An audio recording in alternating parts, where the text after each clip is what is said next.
Class 9th chapter number first संख्या पद्धति exercise 1.3 का इंट्रोडक्शन पार्ट है। सबसे पहले ये समझते हैं कि करनी किसे कहते हैं। यदि किसी धन परमीय संख्या यानी कि पॉजिटिव रेशनल नंबर आपको पता है जो p/q की फॉर्म में होते हैं, वो रेशनल नंबर होते हैं, का कोई मूल पूरा ज्ञात न किया जा सके। जैसे कि ये कह रहा है कि √4 है तो इसका हम मूल ज्ञात कर सकते हैं कि 2 का स्क्वायर और ये 2 आ गया है ना। तो ऐसा मूल पूरा ज्ञात न किया जा सके, जैसे कि √2 है तो इसका मूल नहीं ज्ञात किया जा सकता, अंदर वाले का स्क्वायर नहीं किया जा सकता।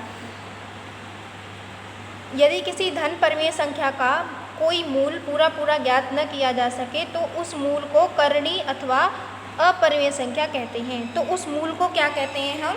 करणी। करणी का साइन क्या होता है? ये वाला जो करणी का साइन है, ये करणी का साइन होता है। तो यहाँ पे हम ये देखते हैं, जैसे कि हमारा √2 है, √3 है, ठीक है, √5 है। अब सिर्फ यही नहीं है, जैसे कि हम 2 और यहाँ 5 लिख देते हैं। इसका मतलब क्या है कि 2 की पावर कितना? 1/2, ठीक है। इस रूट का मतलब क्या होता है? 2 की पावर 1/2। अब यहाँ पे देखिए, ये रूट में इसकी करनी कितनी है? 5, तो 2 की पावर क्या? 1/5, कुछ नहीं है तो 1/2, यहाँ लिखा हुआ है तो 1/5। जैसे हम 5 और इसकी करनी हमने 3 लगाई है तो ये किसके इक्वल होगा?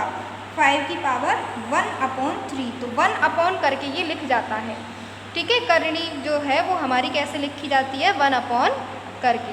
अब देखिए आगे, जैसे कि अगर हम √2 ये है इसका स्क्वायर करते हैं तो हमें क्या मिलेगा? देखो 2 और 2 की पावर कितनी है? इस रूट को क्या लिखते हैं? 1/2, ऊपर ही बताया 1/2, और इसकी पावर भी कितनी लग रखी है, ये वाली ऊपर वाली 2। तो अब देखो 2 और 1/2 मल्टीप्लाई 2, तो इस 2 से ये 2 कट जाएगा तो इसका आंसर कितना आ गया? 2।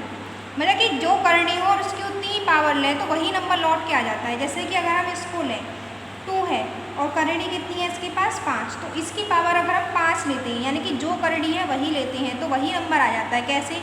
इसका मतलब क्या है कि 1/5 और इसके ऊपर क्या लगा हुआ है? 5, तो 5 से 5 कट जाएगा तो क्या आ जाएगा? 5। तो कहने का मतलब ये है कि कोई भी नंबर हो a और उसकी करनी हो n और उसकी पावर n हो तो वह नंबर क्या आ जाता है? a ही आ जाता है, ठीक है। वो कैसे आ जाता है? क्योंकि यहाँ पे a की पावर कितना करेंगे? 1/n और इसकी पावर n लगी हुई है, इससे ये कट जाएगा तो क्या आ जाएगा? a, ठीक है। तो यहाँ पे आप ये समझ गए होंगे। तो यहाँ पे कुछ फॉर्मूले दे रखे हैं, वर्गमूल से संबंधित कुछ सर्वसमीकाएँ। जैसे कि रूट में a है और रूट में b है, इन दोनों का मल्टीप्लाई करते हैं तो दोनों को एक ही रूट के अंदर लिख देते हैं, रूट में ab। जैसे कि हमारे पास √3 है और इनटू में है √2, तो इन दोनों को एक ही में लिख देंगे। कैसे? 3 × 2, तो ये कितना आ जाएगा? रूट में 6, ठीक है। ये पूरे एक के अंदर लिखा जा सकता है, रूट में ab इंटू रूट में b। रूट में a और रूट में b को क्या लिख सकते हैं? रूट में ab। ऊपर रूट है a और नीचे रूट b, तो इन पूरे को भी रूट में पूरे पर चढ़ा के a/b लिख सकते हैं। अब बात आती है √a - √b और √a + √b, तो ये क्या हो जाता है? a - b। ये कैसे होता है? यहाँ पे समझो कि हम ये जानते हैं कि a + b और a - b इन दोनों का हम मल्टीप्लाई कर रहे हैं तो हमारे पास क्या आता है? a² - b²।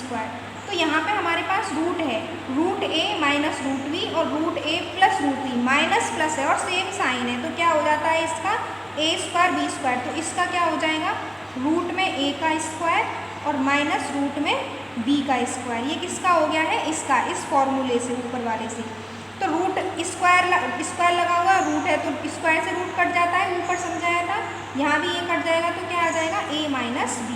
तो यहाँ इसको ध्यान रखना, रूट में a - रूट में b बराबर रूट में a - रूट में b और रूट में a + रूट में b क्या हो जाता है? a - b। वो कैसे होता है वो समझ में आ गया होगा आपकी।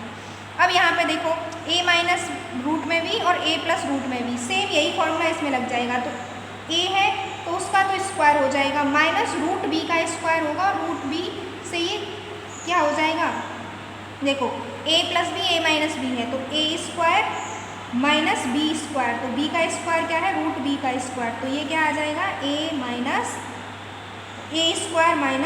b। इस रूट से ये स्क्वायर कट जाएगा।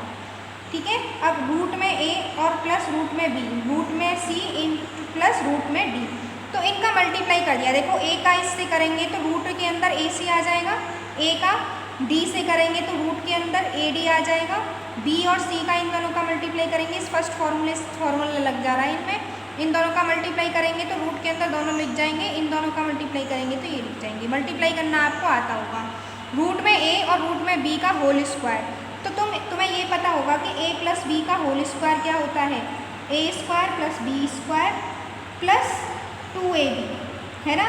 तो यहाँ पे क्या है, रूट है, रूट लगा दो सब में, रूट और इसका स्क्वायर, तो यहाँ रूट का स्क्वायर आएगा प्लस रूट बी का स्क्वायर आएगा, और यहाँ पे क्या आ जाएगा प्लस 2 रूट और रूट बी, 2 रूट ए और रूट बी। तो यहाँ से ये रूट से फ्री हो जाएगा तो ये ए हो गया, ये रूट से फ्री हो जाएगा तो ये बी हो गया, और यहाँ प्लस ये दोनों एक ही के अंदर लिख जाएंगे, रूट ए की।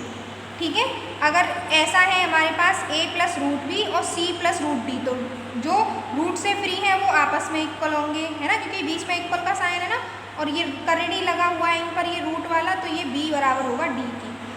अगर रूट में a प्लस रूट में b और रूट में c प्लस रूट में d ऐसा है, ये बराबर हैं, तो इनका माइनस भी आपस में बराबर होगा। ये प्रॉपर्टी है, तुम्हें याद करनी है, सर्व समीकाएँ हैं कि root A plus root B बराबर है root C plus root D के, तो यहाँ पे माइनस भी आपस में बराबर होंगे। ठीक है, तो इनको आप अपनी नोटबुक में कर लेना।